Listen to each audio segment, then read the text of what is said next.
Dimanche 17 octobre 2010, la Grande Tétée était organisée au Parc d'Arcy pour la 5e année consécutive. L'objectif est simple, permettre aux parents ou aux futurs parents de se rencontrer et d'échanger sur le thème de l'allaitement. Nous sommes dans une société où les mères n'allaitent plus, nos mères n'ont pas allaité.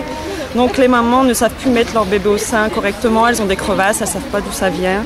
Il y a des pics de croissance à 3 semaines par exemple où les mamans ne savent pas, elles donnent des biberons à ce moment-là. Donc nous, on est là vraiment pour faire avancer les idées reçues. Le thème de cette année, c'est allaiter et travailler. Donc nous, on a envie de dire que oui, c'est possible. Alors par contre, ça demande effectivement un peu d'organisation, de planification et surtout de soutien.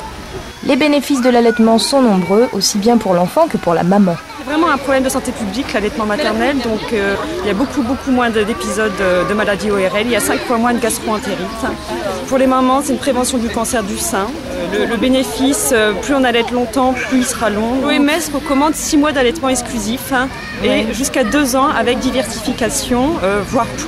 Une quarantaine de parents se sont déplacés pour l'occasion. Parmi eux, Élodie et Karine, deux mamans qui démontrent, d'une part que travailler et allaiter c'est possible, et d'autre part que l'allaitement reste un geste des plus appréciables. J'ai pas beaucoup d'amis qui ont des enfants, donc j'ai pas d'exemple d'allaitement autour de moi.